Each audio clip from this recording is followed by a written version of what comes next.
Mastering market structure is one of the best things that you can do for your technical analysis. When you're moving with the trend, it's easy to make money. When you're moving against it, you will be consistently killed by the market. Now, I've used market structure as the core concept of my trading systems since I first found profitability about 6 years ago now. And it's awesome, but it's pretty easy to get wrong. So in this class, I'm going to teach you everything you need to know about market structure so that you can trade it successfully and you don't end up catching falling knives, fighting the market, and getting killed by moving against the trend. So let's get into the basics.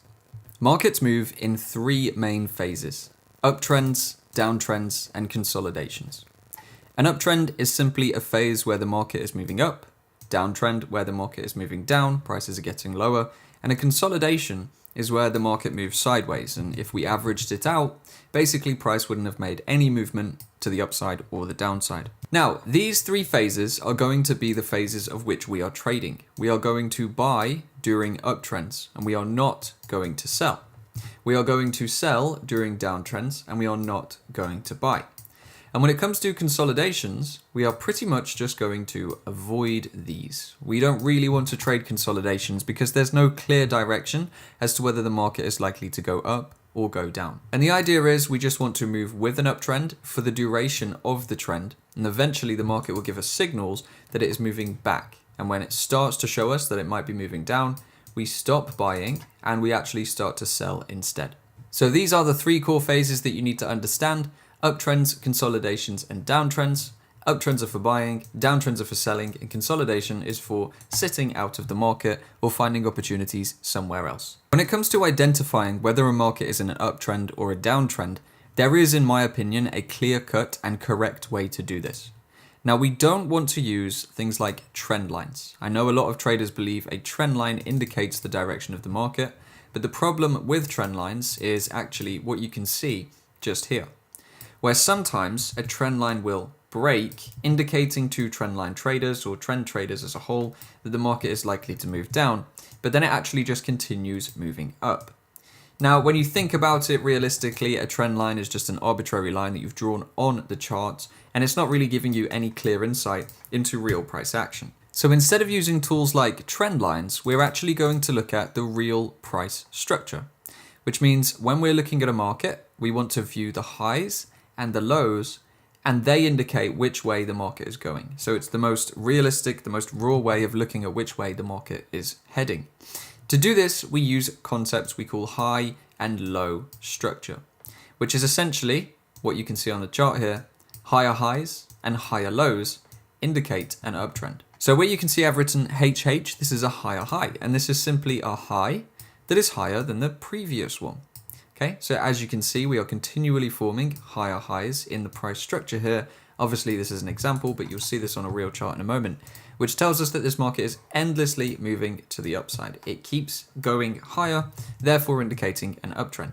Now, in order to maintain the uptrend, we also have higher lows, and this is showing that price structure, each low, like this one, is higher than the previous one. And this one here, again, is higher than the previous one. Now, this is how we validate the continuation of the trend, because the higher highs are obviously what leads us into profitable moves if we're buying the uptrend, but the higher lows essentially protect the integrity of the trend. Providing the market continues to make higher lows, then this market should indeed continue moving higher. And the idea for us as traders, which we're going to get into soon, is to buy around these higher low points to catch these larger moves. The reason higher lows are important to kind of protect the integrity of the trend is because what can happen is that the market can come down like this and push through a higher low.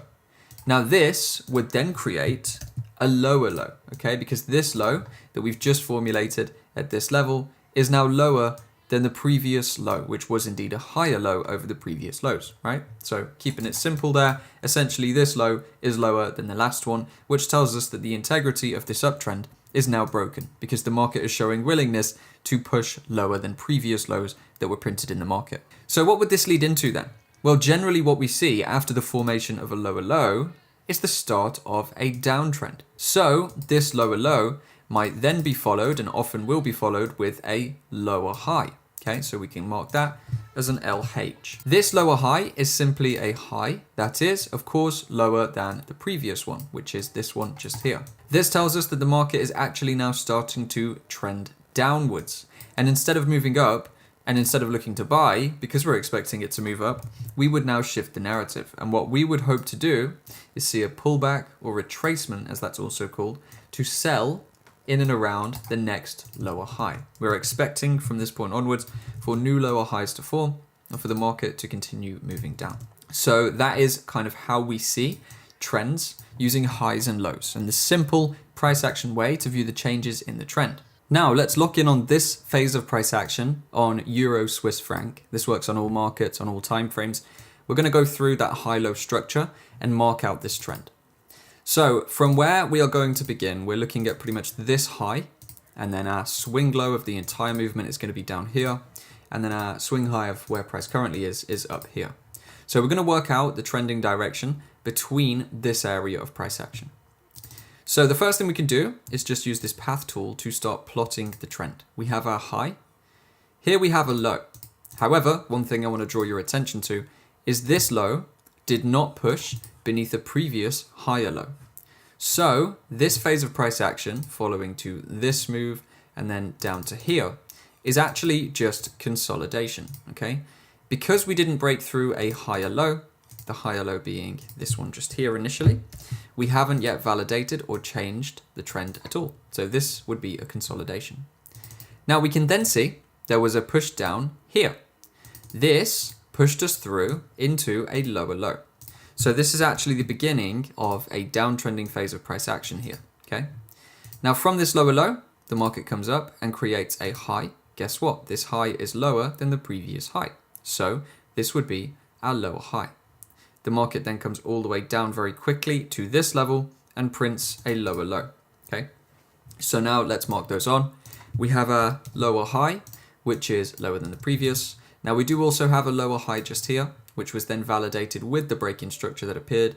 And then we have our lower low once again. So we can see that each of these lows and each of these highs is lower than the previous ones that the market printed. So we can remove this for now and just focus on that structure, okay? I'm going to mark this as well. We have a high, then we have a lower high, lower low, lower high. Note how we didn't mark this low. It's because it's not a lower low. This low was lower, so this is actually still a higher low until we break this point, which creates the downtrend. So following on from this lower low, what we actually see from the market is a push to the upside just here, where this high is actually higher than the previous. So this is a higher high, or once again, a kind of transformation point for the market where we're shifting from moving down to now potentially moving up. So in real time, this would be your validation or your kind of confirming factor to tell you instead of looking to sell this market, you might now want to start looking to buy. We can then see from that point on using the path tool. So our new trend looks like this, low to high. Then we come in and we create a low here. We don't actually make a break all the way through until this point. Then we come back down and we create a low around these points, which is then followed by a push up, which pretty much takes us to where we are now. So to plot this trend out, we can see there is now a higher low, which is higher than the previous low. We then see there is another higher low printed around here.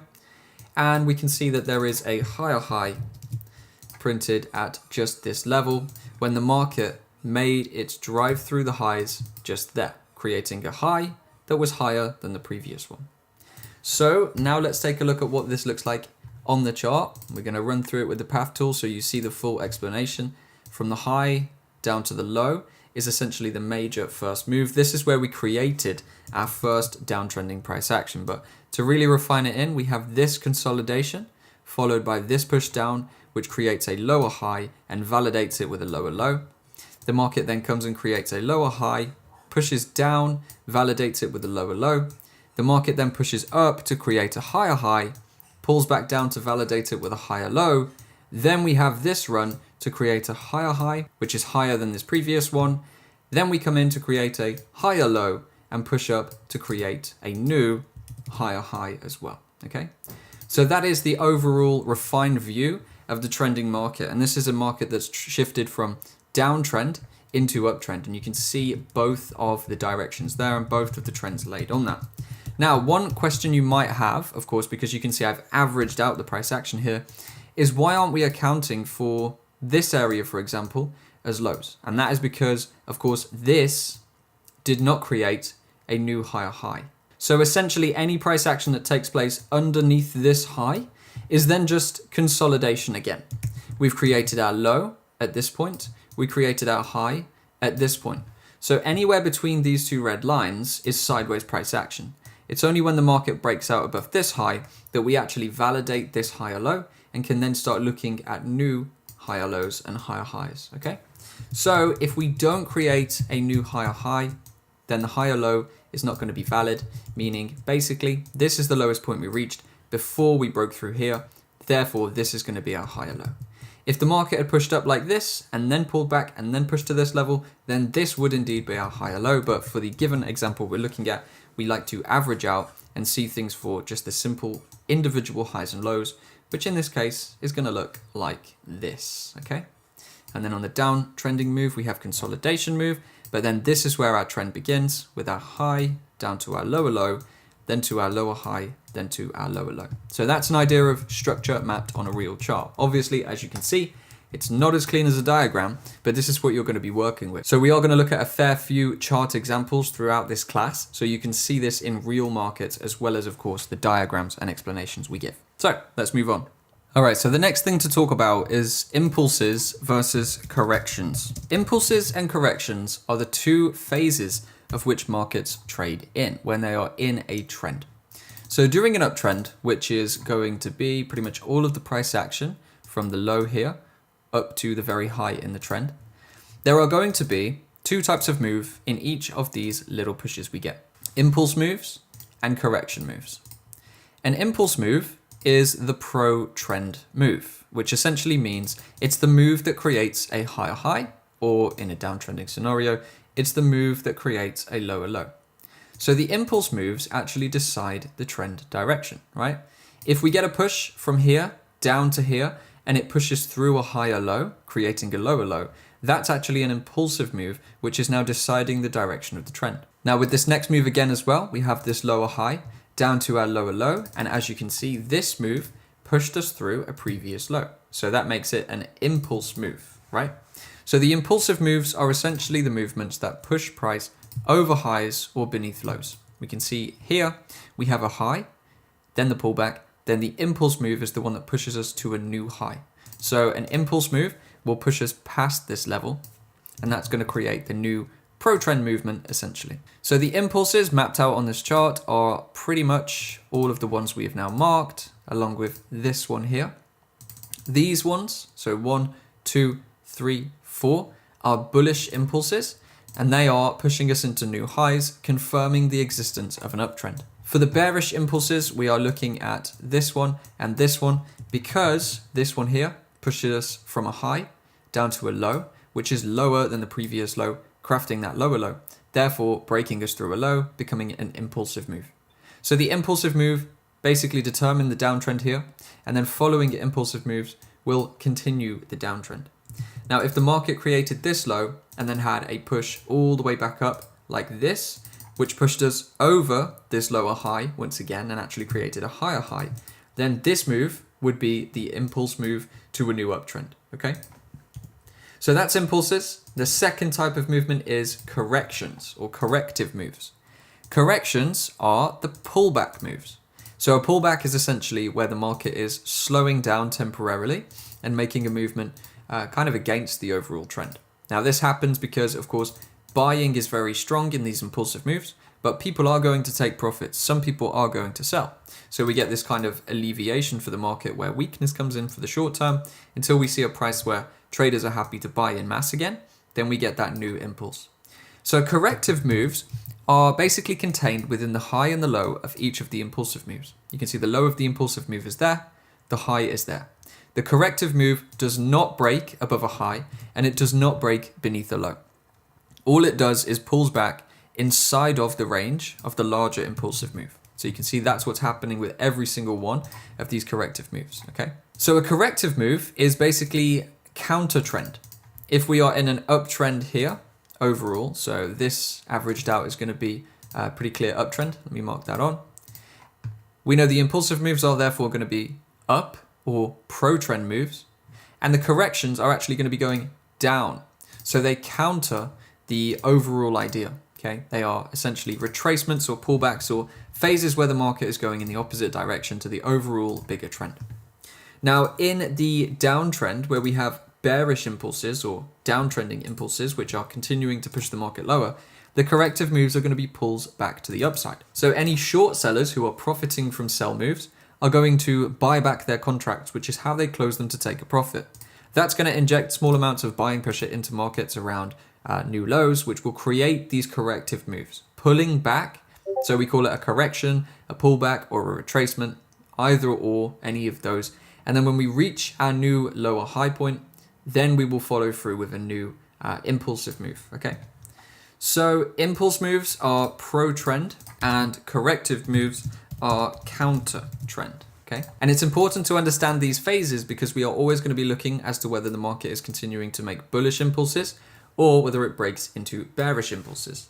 Now, if we track the impulse moves, that is how we determine whether the market's making new highs in an uptrend or whether it's breaking down into new lows in a downtrend, or once again, whether it's going to be breaking from a downtrend into an uptrend by making a new bullish impulse. So it's important to understand the concept of impulse and corrections. Now, another use case of these impulse corrective moves is these corrections, which in the uptrend are going to be pulls to the downside, are actually where we want to buy. Now, if we want to buy a market that is continually moving up, it's ideal for us to be able to buy as low as possible because, of course, the lower price we can get in at, the more profit we can make when the market moves to higher prices. So what we don't really want to do in an uptrend is end up buying up here. Okay, we don't want to buy at these levels.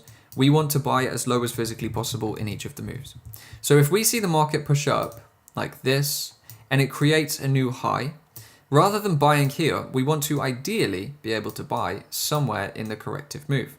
That way, not only do we profit on all of the movement that happens above this level, but we can actually profit on all of the price movement that happens as price reapproaches a previous higher high, okay? So we get the biggest profit potential by buying from the corrective points or the corrective moves in an uptrend. And the same goes for a downtrend. If we can sell around the high of the corrective move, then we get the biggest profit on a short trade, which is basically where you profit when the market falls, by getting in here and managing to catch the entirety or the majority of the downward impulsive moves that then occur. So now we've popped back over to our Euro Swiss franc example, and we're going to mark the impulses and corrections on this chart.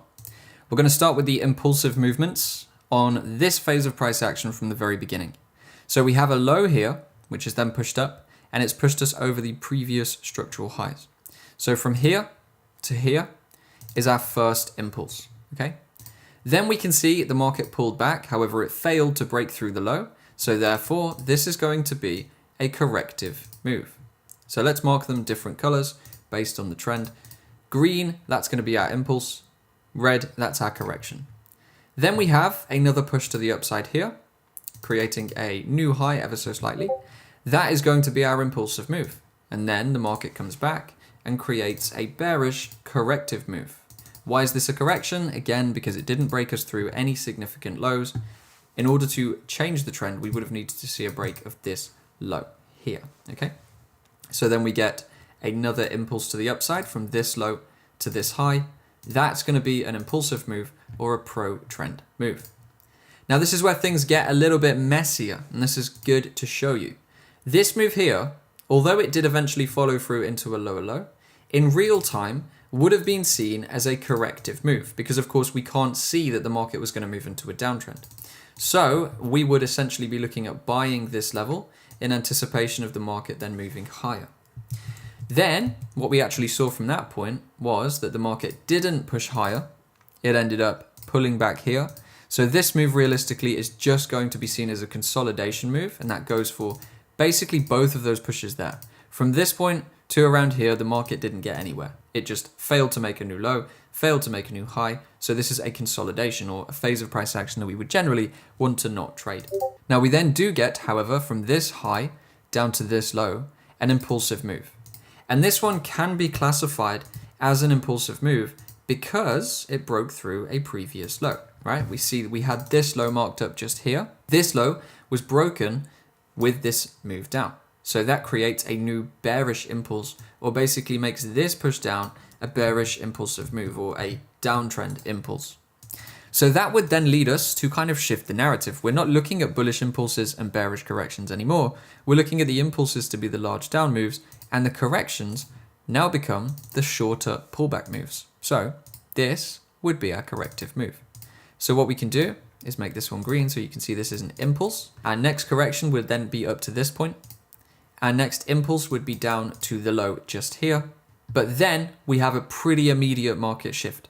So from this low up to this high is also an impulse. And the reason that this one is an impulse is because it has created a high, which is higher than the previous high, okay?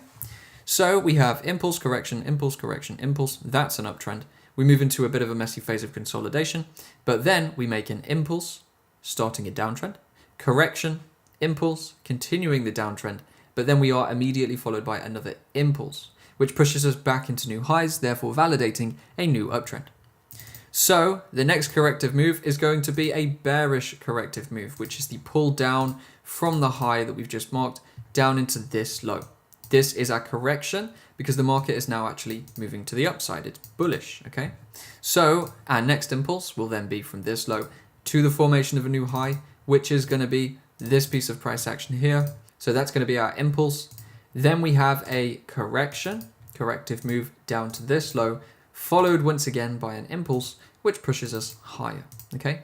So that's a view of the impulses and corrections on a real chart. You can see that the market is initially bullish, so the impulses are making new highs. Then we have an impulse move that makes a new low, which makes the market bearish or downtrend. Then we have an impulse pretty quickly that pushes us back into the uptrend, and the market phase continues from there of continually making higher highs and higher lows. So let's plot this on real quick. We have pretty much from this point onwards, that is an uptrend, okay? So this phase is uptrend. We then have from this low up to this high, which is also going to be an uptrend. So let's make these green as well, just so that we are very clear on that. Then we have the consolidation, which is pretty much nothing happens at this phase. We're going to leave that gray to indicate no direction.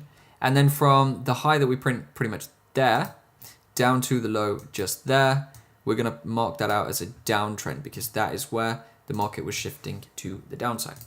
So now you can see how we've formulated the market direction by using high-low structure, and then we've also plotted them as impulse corrections, so you can see what that would look like. Now I know this is rather messy. Don't worry, your analysis is not going to be this messy. I'm plotting this on to show you the theory, okay? We'll keep it simplified when we get down to some chart examples in a bit. Okay, so we've been through high-low structure, we've been through uptrends, downtrends, consolidations, we've talked about impulses and corrections. Now let's talk about break of structure, or BOS. Now a break of structure is simply a tool, or pretty much a markup that we use to determine where the trend has broken. So a break of structure is pretty much every time a new high or low is broken, we envision that as a BOS, or a break of structure. It's simply because the structure has now broken in one direction or the other, okay? So we have the high printed here. When the market comes up and prints a new high, that creates a break of structure. And the break of structure takes place at the previous high, pretty much at this point here where the market pushes through, okay? So that would be a break of structure. We also see another break of structure here when the market pushes through the previous high. Why do we call it a break of structure? Well, because the existing structure is breaking into a new high or a new low, right? Now, we use this BOS tool to kind of simplify and envision where the breaks are happening to keep us in line with the trend. You'll see later in the video how we use this to create confirmations and formulate real trades. Now, I indicate breaks of structure both ways. There's also something that people use called a change of character. So it's actually called a chock or a chotch or something like that. In my eyes, this is nonsense terminology and I'm not going to use that. So if you've used that before, I just call it a break of structure, just so you don't get confused through the video. If you haven't, you can use it if you want, but I just prefer to view things as what they are. So I mark then the level here where the market pushes from higher highs and higher lows into its first lower low as, again, a break of structure. What we've actually seen now, though, is a reversal break, where the market, initially these breaks of structure or BOSs were bullish. We were seeing bullish breaks into new highs. Now we've seen a bearish break of the structure into a new low. So this BOS here indicates a trend reversal. Now, as you can see, this high, where our break of structure could potentially take place if the market pushed higher, it doesn't take place, okay? We don't get a break of structure there.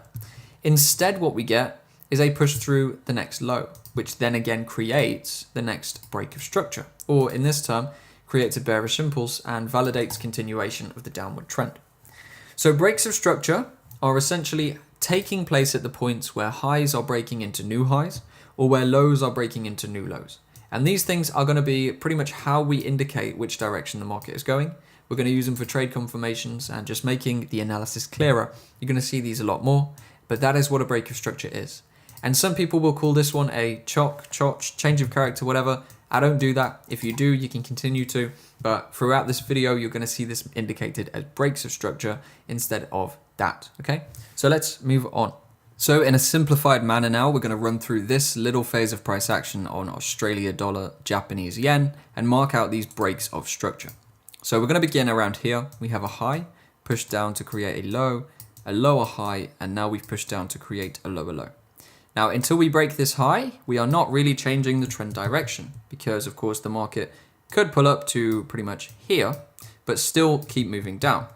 The reason for this is the market here did not make a new low. So this is still our valid low, and anything that happens between basically this level and these levels here is just consolidation. So this entire move becomes a consolidative move. So what we would do to approach this is mark our BOS line on around this high. We're going to just put it there just to keep it nice and simple. And then we would have a BOS line that we could mark out here. If the market was to push through this low, that would create a break of structure upon the push through, which would continue the bearish move. But what we did instead in this example was push to the upside, which at this level, where we start to close above the previous high, creates our first BOS. So the valid break of structure or BOS is this one here. There's no break here, so there is no BOS there. From that point onwards, we created a new high. We then came down, created a new low, and we pushed up to this point, which created once again a new high. So at that point, we see a clear BOS. We see our high printed there. We can drag that across and you can see the structure, being this high, has broken into a new high, okay? So that's gonna be our next BOS. Now at this point, our valid low is this level. So we've got two opportunities from pretty much this point onwards in price action. Either number one, we create a new low, push higher, indicating a break of structure and continuation of the uptrend. Obviously, you can see that is what happened. But the alternative would have been if the market had pushed down, crossing through this level would have created a BOS here, and that would have indicated further downside or the start of potentially a downtrend, which could push us into bearish impulses, okay? Now, obviously, as you can see with the benefit of hindsight here, this market pushed into a new high, creating a break of structure at this level here as the market pushed its way into a new high. So what this does again is now creates our valid low. This is our higher low. We know that because the market's gone and closed higher. So this would be our BOS point, right? If the market was able to push through this level, that would indicate a downward trend. What we see happened is we pushed up, we pushed down, we stopped there, we pushed up and created a new high. So what we've got now is a new higher low, which we can pretty much put in around this point just here. So from this point up to here, that's going to be our break of structure at this level. And now again, we've created two levels to work with. Either we push up, pull back, and then push up again, creating a new high, or we come and push down and break through this low, which would indicate a downtrend beginning, okay? So from where we are, which is here, we now see the market's pushed up. It did come down to break through this low, but it only broke with a wick. And we're going to get into this very soon. I want to just briefly mention it now, but if you see a wick like this, we don't really use this as a valid closure or a valid change in the trend. Now, a wick, the little sticks coming off the candles, what that indicates is rejection of price action. It's the candle bodies or the big blue and gray blocks that you're seeing that indicate confirmation. So if we wick under a level like this, that's not necessarily telling us that this market is going to be moving to the downside immediately. Sure, the fact the market got down here could be indication that maybe the trend changes soon, but it's not really going to validate a change in the trend until we see confirmation with closures. So following this push lower, we then have a push higher, which pushes us over our previous high. However, once again, these are just wicks. So pretty much from this low all the way up to this high, we now have a little phase of kind of no man's land where we haven't closed above, we haven't closed below. What we've just done is create a wick beneath and a wick above. So that actually puts this bit of phase of price action from here through to here into what we call a consolidation. And until the market made a closure one way or the other, we wouldn't have validation as to whether the market is going to continue moving up or whether it's going to start moving down. Now at this point, obviously, here we created a break and close, and that went underneath our previous low. So just clean this up a little bit. Our previous low that we had marked was pretty much these levels here. And as you can see, this push created closures beneath that level. So therefore this would become our BOS or break of structure because we've seen closures underneath the level. And this is maybe first indication that the market is now moving in a downtrend, which as we can see, is kind of what it's doing because it's pushed us through to the next lows as well. So by marking the BOSs and marking the swing highs and lows and waiting for a break of structure either way, we basically get validation of whether a trend is going to continue going up, continue going down, or reverse to the other direction. Here we had our first break, which came in at this level here. That indicated an uptrend where we had bullish impulse, bearish correction, bullish impulse, bearish correction, bullish impulse, bearish correction, bullish impulse, bearish correction. Then we shifted into consolidation. The market did nothing, but eventually it broke through. What's this break? Well, this, considering it's now broken through a lower low, has become a bearish impulse. So now we could look for bullish correction, bearish impulse, and so on and so on and so on. That would be the first indication that this trend could potentially be changing direction. So that is how we plot BOS on the chart. And really it's just for, number one, confirming trend directions. Number two, keeping our structure analysis pretty neat. As you can see, this compared to what we did before with drawing the impulses and drawing the HHHL structure on the chart, it was a bit of a mess. But this is very simple and easy to work with. We can see from this point onwards, if the structure breaks here, we go up. If it breaks here, we go down. If it breaks here, we go up. If it breaks here, we go down, etc., etc. And it gives us a clear way to understand which way the market is going and a clear way to react to the breaks in structure that we may see, whether they are up, pro-trend, or down, counter trend, and the start of a new trend. So now we've taken you from no understanding of structure through to understanding impulses, corrections, how to determine uptrends and downtrends by using high and low price structure, and how to identify and indicate breaks of structure, which will either continue moving the market higher or lower, or indicate reversals as we see here. From this point, you've pretty much got everything you need to build the foundation of a profitable market structure trading strategy. Now we're going to talk about some traps and nuances and mistakes that people make before going on to showing you how to profitably trade using the structure theories we've discussed so far. So the first big mistake that a lot of traders make with structure is getting the internal structure wrong, right? Now, internal structure is anything that takes place inside of basically one of these impulsive moves. So our impulse in this example is from this low up to this high. Anything that takes place under this high and above this low is called internal structure. So the market can do whatever it wants. Unless it breaks out one side or the other, there is no real shift or no real urgency for us to start looking for positions. And any trades we do take are going to be kind of lower probability because they're not moving with the larger trend. Now, the mistake that people make in regards to internal structure is they will see a high forms and then we get a little low, which is internal. We get a new lower high, also internal. And then when the market breaks through this low, for example, traders will then see this here as a break of structure and a confirmation of this market going lower. So they will start looking for selling opportunities, thinking because the structure is broken here, we've actually seen a change in this upward trend. Now, you may already be able to see the problem with this, and that is because with it being internal structure, we still have a clearly intact uptrend. We had an impulse, we had a correction, we had an impulse, and now anything that happens here, whether it does all of this crazy price action on a lower time frame, is still just a corrective move.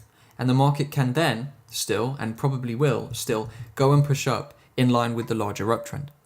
So if you start selling after an internal break here, let's say you sell from this high when the market pulls back, well, what can easily happen is that the market just pushes through into its next impulsive move and you end up getting killed on the sell because you've sold into a market that hasn't actually indicated a break in structure at all. Now, what we could see, which would make this better, would be if the market had pushed up like this and created a new higher high, okay, at this level, well, then that would have, number one, created a break of structure here, indicating a new impulsive move, which would then have created this price action of impulse, correction, impulse. And then if the market had pushed down through this low, that would be indeed a break of structure, which would be a bearish impulse. So we would be well within our right mind to sell from here on out, because we will have actually seen a clear break of structure where bullish impulses are breaking into bearish impulses. But when you start to see the market like this and you treat this as a valid break in structure, well, now you've got a problem, because this here is not a higher high. All it is a piece of internal structure that really doesn't tell us much of the story. And if you start selling into that, well, then when the market breaks up to make a new impulse, you're going to lose and you're going to be confused of why it happened. But hopefully not now that I've explained that. So making sure you don't get caught up in the internal structure and make sure you're only working off of the clear high-low structure of the market is a very simple way to avoid one of the biggest traps and biggest mistakes people make with structure. Right, now I want to show you that on a chart because I think this is going to resonate with a lot of people who have been into structure trading before or currently and are struggling. So if you take a look at this chart here, we've seen a break of structure which has taken place over the previous highs, this being the break, and this being what some people will see as a higher high. So seeing this price action on the chart, a lot of people are going to look for buys when the market pulls back. So they might look for the retracement with the expectation to then continue buying this because they see, well, this is broken structure, which has pushed us into an uptrend. Okay, you can see that there is on the surface a break of structure here over this high and over this high. Now, the problem with this is there is actually no clear break of structure here. Although it looks like there is, it's a bit of an illusion. Because if we look at the low that's been printed by price, which has taken place down here, we can now see that realistically everything that happens above this low is just internal structure. If we look at our impulsive move, it begins here and it runs all the way down to here. There is then nothing which has indicated a new break and change in the structure. So until we push over this high, there is no change in the trend. And all this is a corrective move that is likely to then follow through with a new impulse. So although it looks like when you look at this structure, we see, okay, we've had a break of structure, we're happy to start buying. Realistically, there is no reason to do that. In fact, if anything, you should continue selling because there's been no change in the structure other than this small kind of internal structure, meaningless pullback move. So if you were tricked by this, and I know a lot of traders are, this is one of the biggest problems with structure, then you're going to be drawn into buying when in reality what happens is the market just makes its next impulsive move and pushes into new lows. So what would have fixed this? Well, rather than creating our low and then just trending up like this, if we had instead created the low here, pulled back to these highs, then created a new low and then pushed up above the structural highs, that would be a valid break because we'd have actually seen the impulses changing direction. But because we didn't get that, this is indeed still just a corrective move and is unlikely to lead into a large reversal, so therefore should be approached as just a correction to sell from into further bearish impulses.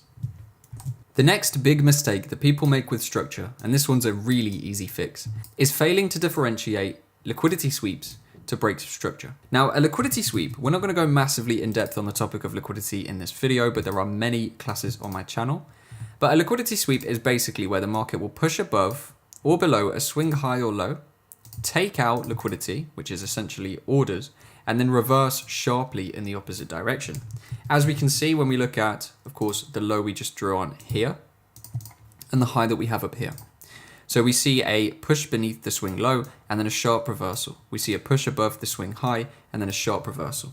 So although on the surface these may look like breaks of structure because the market has pushed through this level, it's actually not. It's actually pretty much the opposite. and is very likely to move against you. So the way you can differentiate between actual breaks of structure, which are going to lead into, new moves, and the liquidity sweeps that are going to lead into sharp reversals, which will kill you, is to look for closures above or below structure.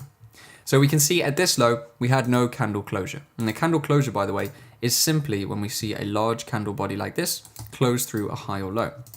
So if we look at this previous break of structure, we have a high, low, and then the break of structure which takes place here is a closure. We see a candle close higher than the previous high. That is going to indicate continuation of the trend. When we look at this potential reversal though, we actually see no closure under this low. We see a wick instead. Wicks indicate rejections or rejected and attempted price action. Bodies indicate confirmed and closed price action. So if we see the selling rejected at this level, what's that telling us? That's telling us buyers are too strong for sellers to get down there. So the next likely move is we go all the way back up and carry on in the uptrend. So by seeing a wick here, do not treat this as a break of structure. This is instead a liquidity sweep. The simple rule you can follow is if there is no candle closure above the level, don't buy. If there's no candle closure beneath the level, don't sell. Don't expect that to lead into a new trend. You have to see closures, such as we validated the breaks here when we started to see candle closures at this area over here, okay? That would be fine, but until we get a closure, as long as it's just wicks, treat it as either consolidation or no confirmation of reversal. So we can see again, after we pushed above this high, no closure, and then the market went for a sharp reversal. If we'd have seen a candle body close above this level, that would have then indicated that we can start buying pullbacks. But because we didn't get the closure, because we only got the wick, we see this as a sweep of liquidity or a sweep of the high and low instead of a closure and confirmation of continued trend. So make sure you're waiting for candle closures and not trusting wicks, because if you trust a wick as a break of structure, you're going to get killed a lot of the time. So we've discussed pretty much everything there is to talk about in regards to structure, and now we're going to learn how to trade it. And the most simplistic way to trade with market structure is by introducing a concept called supply and demand, okay? So what we have here is a diagram of an uptrending market. We have higher highs and higher lows. The market is impulsing to the upside, and then there are bearish corrective moves. Now, when the bearish corrective move bottoms out, we create here what we call a demand zone. The demand zone is basically an area where significant demand has come into a market, or in other words, where significant buying has taken place. Now, when we see a large impulse like this is driven by institutional buying, okay? The big push that breaks us into new highs is basically banks and trading firms placing significant orders, which is big enough essentially to drive the market, okay? The more people that want to buy, the higher prices go because the more sellers can demand for the asset. That's why they go high. So more people that want to buy is pretty much equivalent to the demand to buy. So another way of saying more people want to buy is saying there's high demand, okay? There's a lot of demand for buying this asset. When we see a corrective move bottom out, we then see what we call a demand zone a lot of the time, which is basically an area where the market has very temporarily gone sideways or consolidated before a large impulse to the upside. This tells us that this is a good place to buy. And basically the concept will then be, if this is seen as a good place, good price level to buy at, when the market returns to this level again, we are likely to see more buying taking place, okay? If there's a discount and then things get expensive and then it comes back down to the discount and you want it, well, you're probably going to buy it down there. So that is what supply and demand is. Now this is demand, the buy side. On the sell side, it works the exact same way, except what's happening here is the institutions are injecting significant amounts of supply into the market. So that is why we call it supply instead of demand.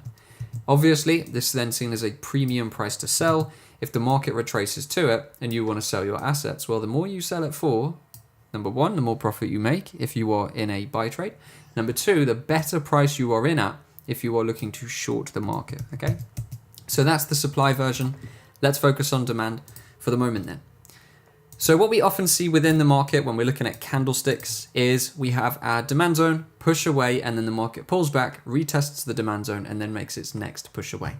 Now, it's not always going to come back. Sometimes it's just going to come to there and then run away and you'll miss that trade. But it's the most simplistic and effective way to trade the trend using market structure by just looking to buy demand zones and sell supply zones. So in this example then, following on, we had a demand zone, impulse, correction, retest of demand zone. This is where we want to buy. Then following that point, we have had a demand zone, impulse, we would now look for a correction, and our demand zone is where we would want to buy again, okay? So we would essentially approach this market by buying this level, stop loss beneath the low of the zone, and then we can look to continue the market higher because we know with an uptrend intact, it's likely that we're going to get new highs once again, right? So that is the simple supply and demand way to trade. That's demand for uptrends. You only want to trade demand in uptrends, and you only want to trade supply in downtrends, okay? And this is simply going to be the same, but you're looking to sell the market instead of buy, all right? So this supply and this supply become good selling points. Right, let's take a look at this on a real chart.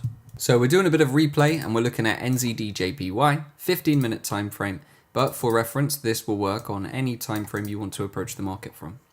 So at this point in time, we are looking at a downtrend.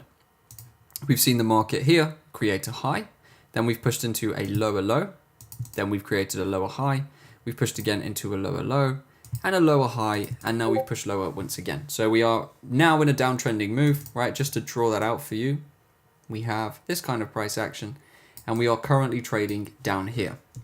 Now we can see this downward move, this break of structure was created by a supply zone here.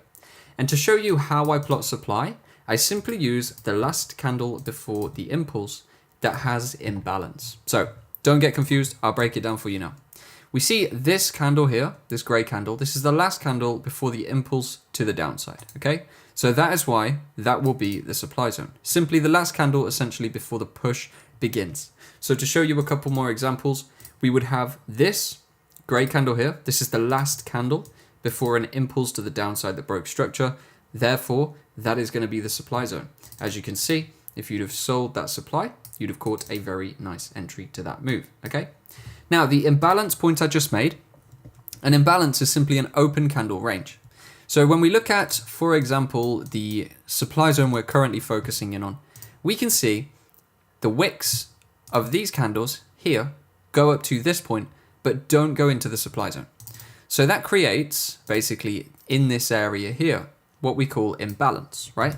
There is no wick filling this zone. So if this wick had traded in, that would have created efficiency or balance. Therefore, we wouldn't have any imbalance. Therefore, this supply wouldn't be of interest to us.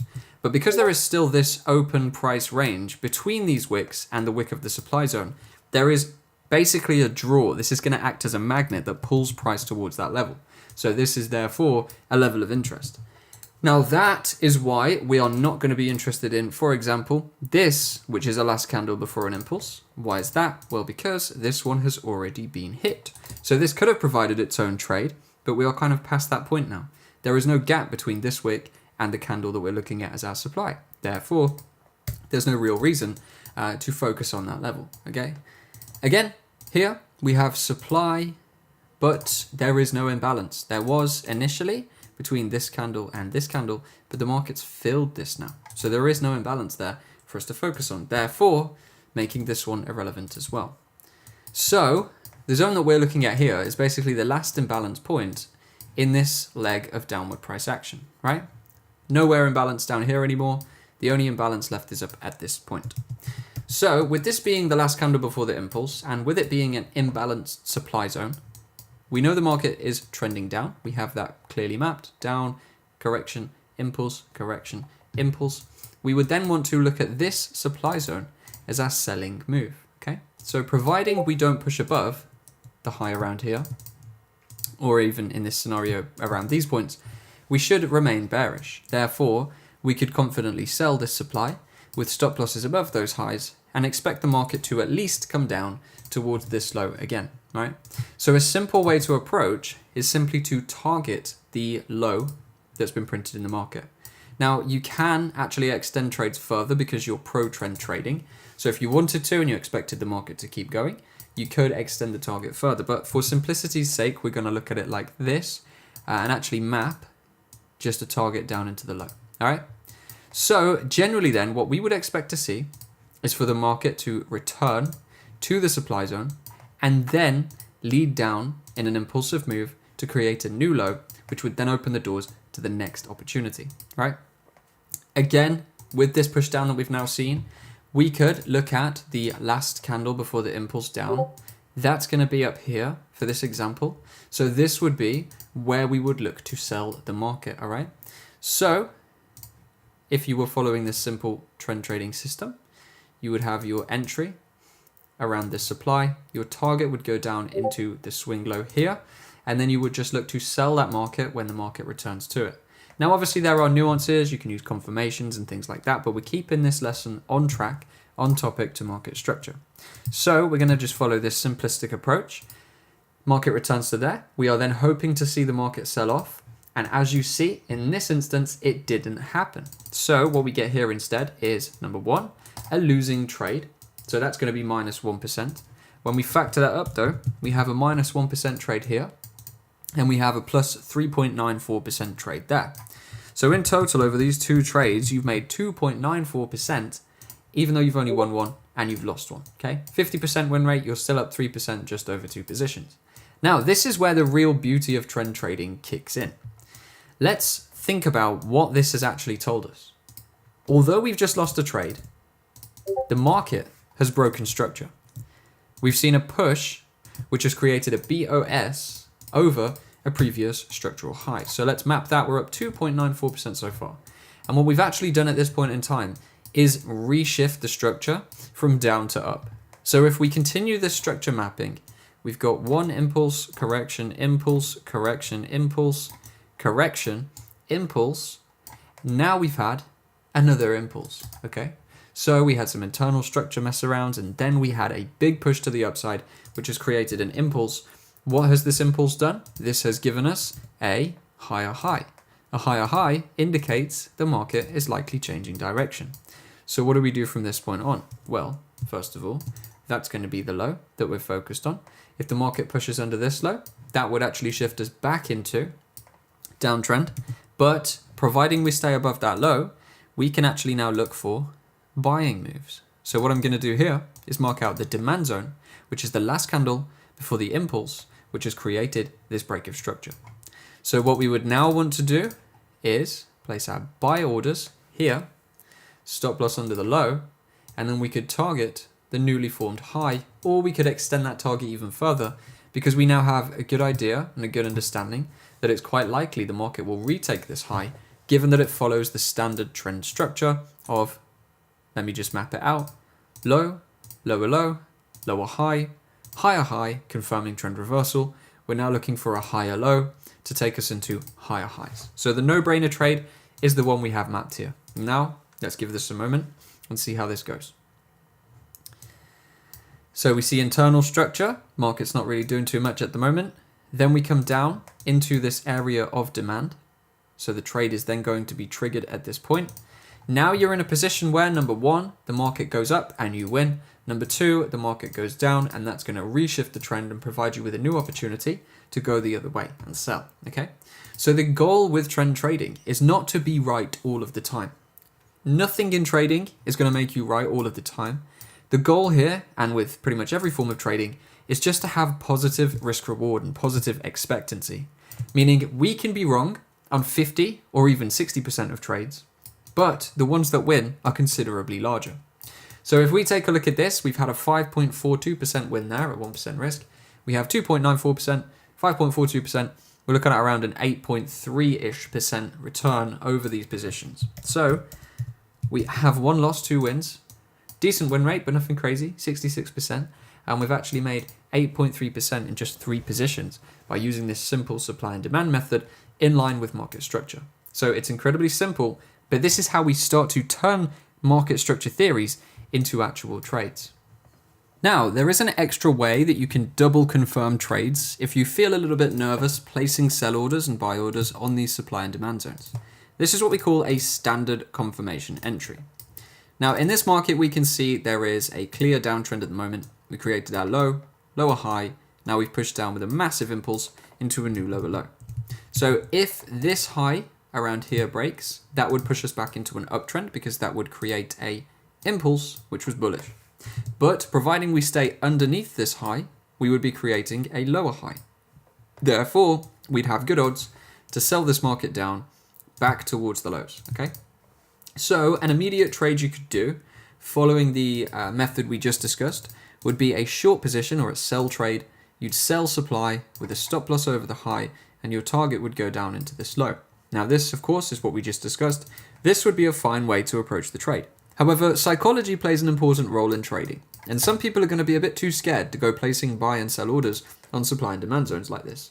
And sometimes you might have a couple of zones that you work with, and you're not sure which one's going to be the one that's going to create the good move. So this is where that standard confirmation comes in, okay? Now, a standard confirmation is simply a price structure reversal that happens on a smaller time frame to the one that we've prepared our idea on. And what it looks like is this that I'm drawing on the chart right now. We have an area where the market is going from higher highs and higher lows, breaks down into a lower low, and then we just simply look to use a supply zone up here to sell the market when it returns to this level. We would generally look for these patterns inside of supply and demand zones that we're interested in buying or selling from. So in a sell scenario, we have our supply zone. We know if the market gets into here, we've got good odds of selling. So we would then look for this pattern on a lower time frame once the market has hit this supply zone. And if we see that, so essentially what we're looking for is a movement like this, that's going to give us the indication and the confirmation that we need to basically double confirm the trade and give us maximum confidence on this position, which gives us the benefit of being able to execute it without worrying. And essentially then you will look to get in at this point at the top of this smaller corrective move after this lower time frame has also created a break of structure. Now this market did provide this opportunity, so let's take a look at that now. We're going to drop down to the 5-minute for this one. We are now looking for that standard confirmation that we just discussed once the market has hit this level of supply, okay? So here you can see we've had a push up, high, pull back, higher low, push up, higher high, pull back, lower low. So here we've had a break of structure on a lower time frame, okay? The break came in here when this candle closed beneath this previous higher low. So you can see that kind of, we get a trend inside of a trend, right? Although we're looking at an overall downtrend, we can see that there is kind of its own uptrend on this lower time frame. So what we're looking for is this uptrend to also shift into a downtrend, because then we have high time frame and low time frame agreement, right? When you get high time frame and low time frame agreement, you have the best odds of success in a trade. Now what we're looking for is a supply zone with imbalance. We can see here this blue candle, which is the last candle before the impulse, the last candle that goes sideways before the push down, right? Still has some imbalance in it between this wick just here, okay? So therefore, that's going to be our area of interest. We can sell there, stop above the high. Now realistically, you can put your stop loss above the swing high. If you want to be safe though, you can still keep it over the higher time frame structure. And then targets wise, we are just going to go down and target the low that we were looking at before. So if we go back up to the 10-minute time frame, you can see that we also have that confirmation here. High, higher low, higher high, lower low. Okay, we've had a break underneath. Now we'd be looking to sell upon the return to this level. So this will be a 5% return trade. If you went for the refined one, you're looking at 10% plus, which is a massive position. And here's what it looks like in the real market. So you see a drive down from that level, and slowly, surely, eventually the market gets its way down to the target. So that is how you use confirmation entries to get safer opportunities, because number one, you've got high time frame agreement, large bearish impulse, corrective move, supply zone to sell. Now number two, you've got low time frame agreement. We have the impulse on the low time frame shifting us into a bearish market. We can look for a pullback and then we can sell from there. We can target this level and we have many opportunities to take partial profits or go break even or stop trail along the way. Now we're going to talk about substructure and swing structure, because this is where a lot of different opportunities come in. So remember we discussed the impulse correction format of a market? Well, depending on what time frame we're looking at, we're going to have kind of trends inside of trends.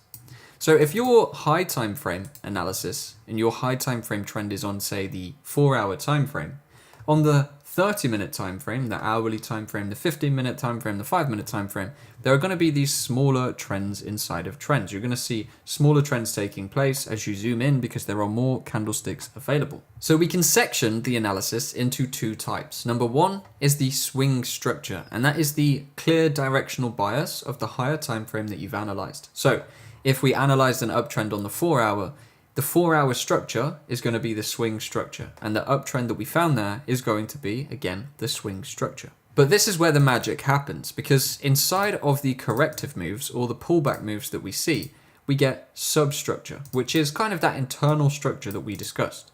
This is going to be just the corrective pullback move. But when we look at this on a time frame lower than the one we analyzed on, so in this example, if we have a 4-hour as our swing structure, and it's an uptrend, then anything beneath the 4-hour, so perhaps a 30-minute could be our substructure. And what we're going to see on the 30-minute there is inside of the corrective moves, we're going to see smaller trends.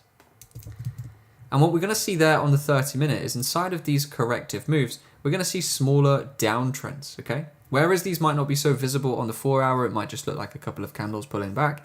There's going to be actual obvious trends when we scale in, creating that trends inside of trends format that we've just discussed. Now, why is this beneficial and why am I telling you? Because this provides us with new trades.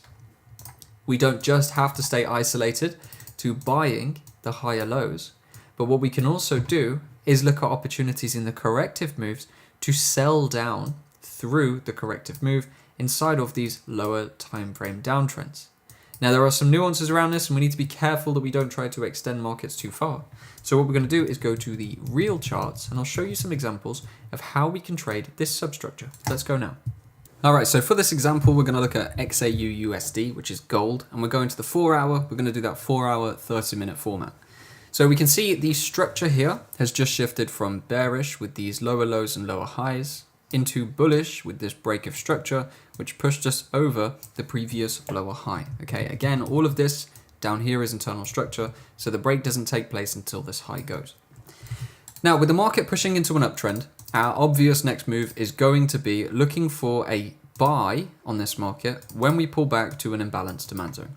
Our imbalanced demand zone, the lowest possible one is going to be here.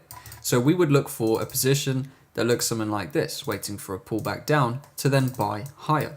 This is the swing structure, okay? The 4-hour is now officially in an uptrend. This is the first impulse we are going to be looking for on the 4-hour time frame. Correction, impulse, correction, impulse, and so on and so on and so on.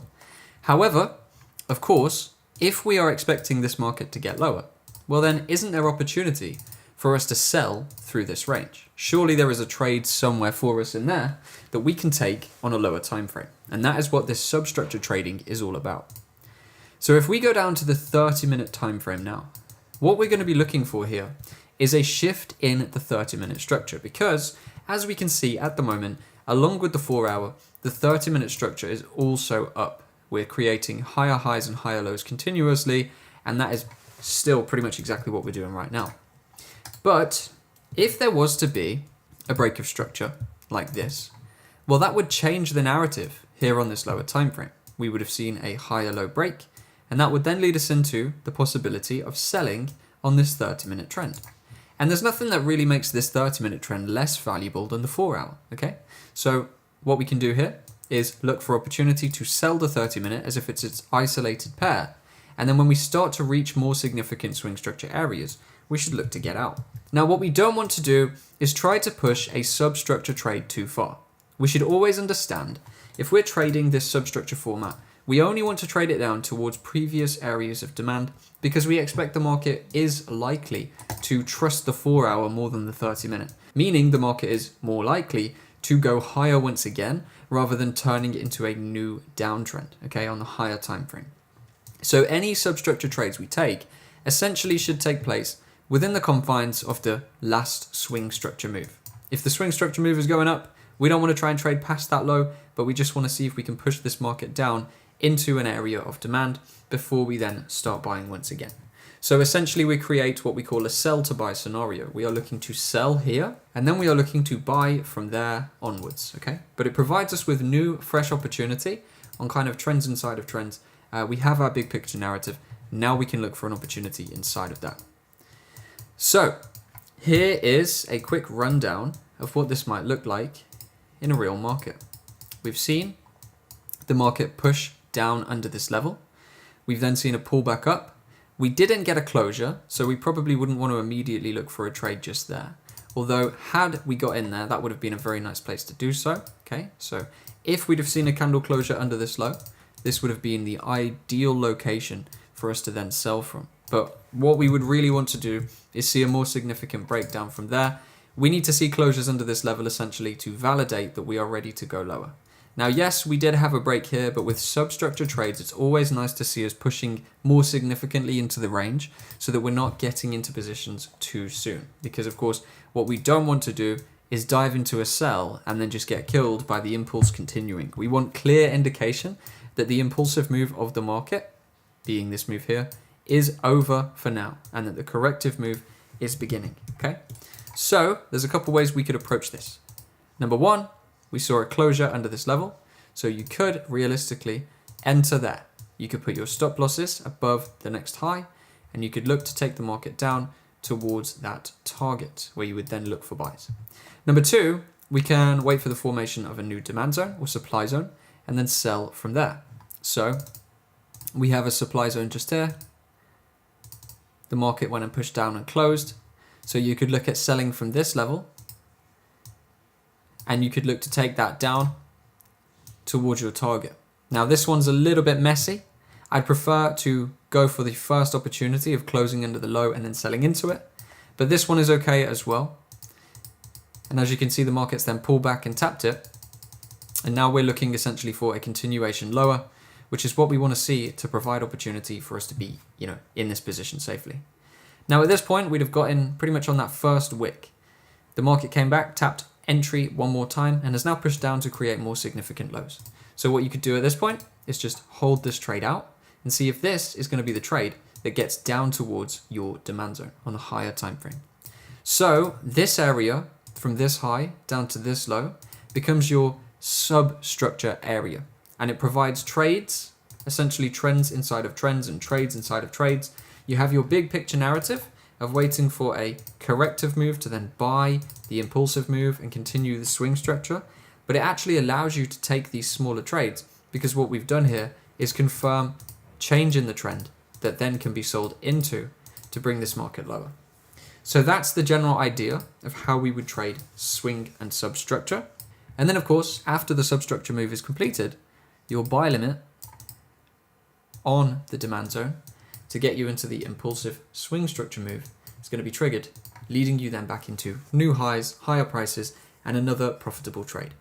So as you can see, this is why we don't want to try and take substructure trades too far, because as soon as the demand zone was hit, we just created a big move to the upside. So any substructure trade we take should look to pretty much just fill some of the range. Then we want to get out and move into the overall substructure idea, because that's the one that's going to be the highest confidence and the highest probability. So there are oftentimes opportunity to do this. Not every piece of substructure is going to give you a chance to get in. I'm saying based on the price action we saw up here, there wouldn't have been much opportunity for me to sell this movement back down. But a lot of the time you are going to get opportunity to sell down with the substructure on the way into larger trades inside of the swing structure move. Okay, so you look for your short-term sells there, long-term buys there, short-term sells there, long-term buys there. All right, and as you can see, we never really want to push the market past an area of demand. You're good to just run it down to where you think it's going to buy from, and then you can buy, and you might find yourself a little sell on the way into it. If you enjoyed that video, hit the link in the description at the top. There is a free course which is going to help you to build a trading strategy. Second link goes to my academy if you really want to master this fast. And with that said, that is it for this class. So thank you for watching. If you don't want to do either of those things, then watch this video next. Thank you. I'll see you in the next one.